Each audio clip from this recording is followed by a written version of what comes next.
Everyone, तो चलिए start करते हैं एसिड बेसिस एंड सॉल्ट्स का पार्ट 2। अगर आपने पार्ट 1 नहीं देखा है तो उसका लिंक डिस्क्रिप्शन में आपको मिल जाएगा, आप वहां पे जाकर देख सकते हैं। तो पार्ट फर्स्ट में मैंने एक्सप्लेन किए थे physical and chemical properties of acid and bases, यहाँ पर यूनिवर्सल इंडिकेटर्स।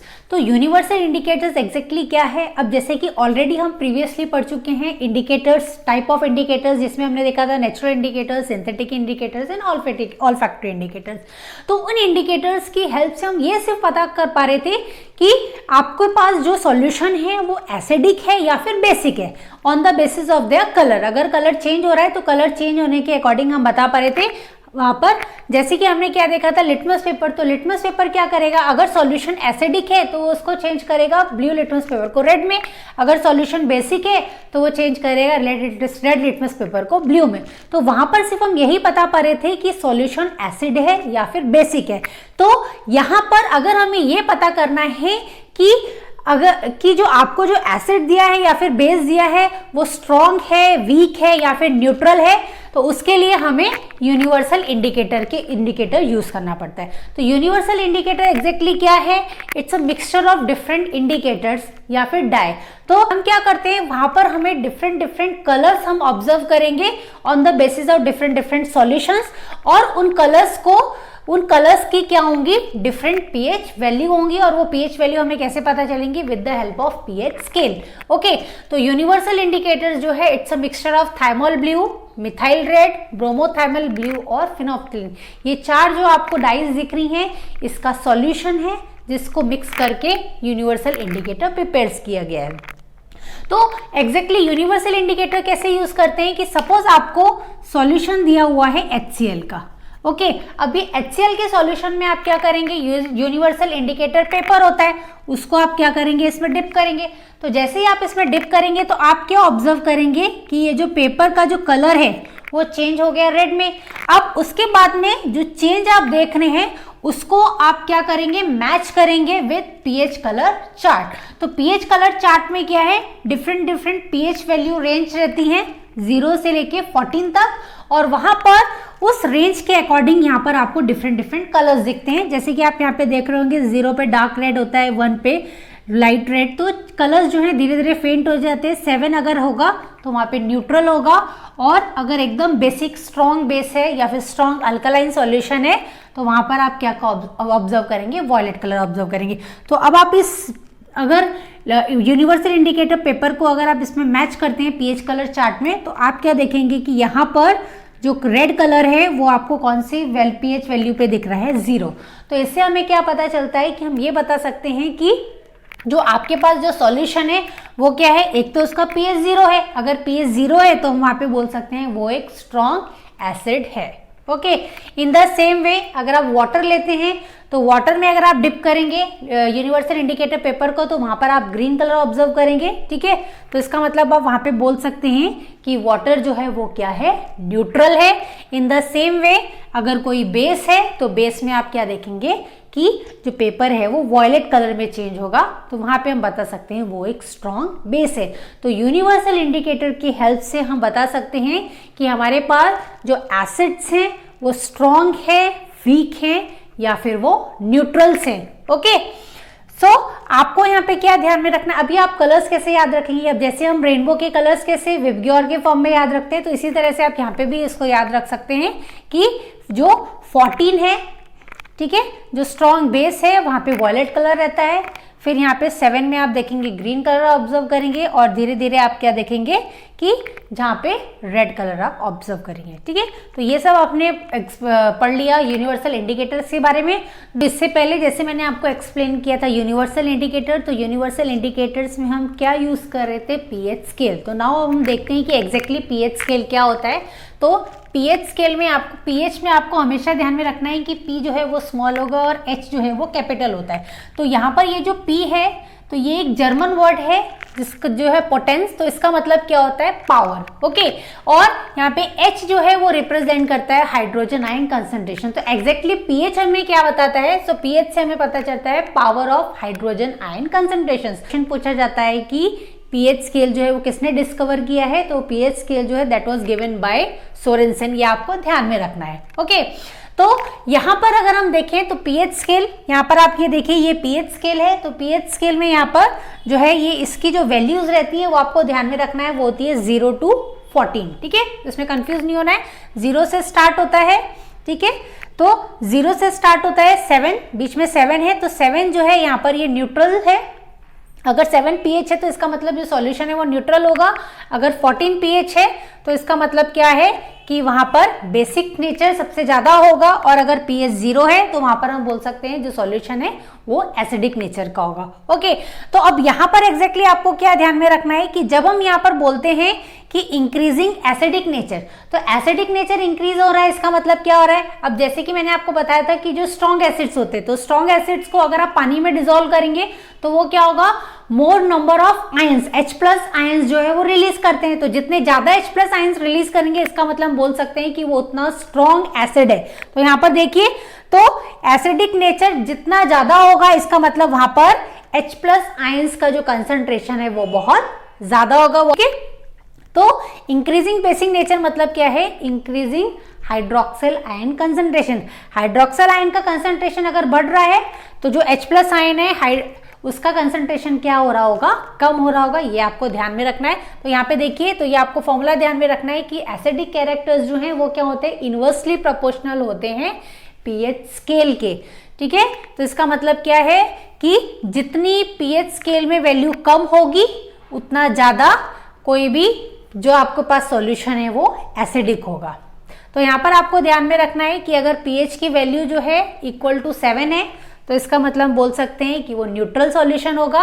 जैसे कि प्योर वाटर, तो प्योर वाटर जो है वो क्या होता है, न्यूट्रल होता है। ओके, उसके बाद में एसिडिक, अगर एसिडिक सॉल्यूशन है तो वहां पर आप क्या देखेंगे, पीएच जो है वो क्या होगा, लेस देन 7 होगा, ठीक है, लेस देन 7 होगा।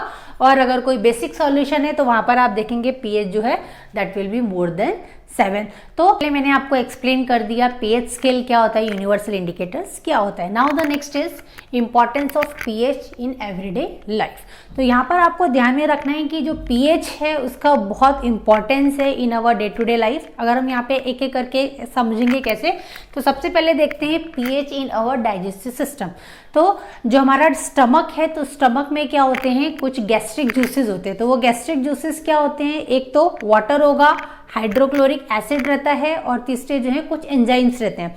तो मतलब आपको ये ध्यान में रखना है कि जो हाइड्रोक्लोरिक एसिड है, जो एक डाइजेस्टिव जूस है, उसका जो पीएच है वो कितना होता है, 1.2। ओके, तो यहाँ पर देखिए, अगर हम यहाँ पे पीएच स्केल में देखते हैं तो 1.2 जो है हम यहाँ पे बोल सकते हैं कि वो थोड़ा सा क्या है, थोड़ा सा कम स्ट्रॉन्ग एसिड है। ओके, तो आपको ये ध्यान में रखना है कि अगर इससे ज्यादा 1.2 से ज्यादा अगर पीएच अगर होता है, पीएच अगर हो जाएगा तो उसकी वजह से क्या होता है कि हमको क्या हो जाता है, इरिटेशन होने लगता है, इंडाइजेशन की प्रॉब्लम होने लगती है। और वो क्यों होता है, क्योंकि हम क्या करते हैं, कुछ भी गलत चीज़ें खाते हैं, बाहर की चीज़ें तली भुनी खाते हैं, तो उस वजह से क्या होता है कि हमें एसिडिटी की प्रॉब्लम हो जाती है।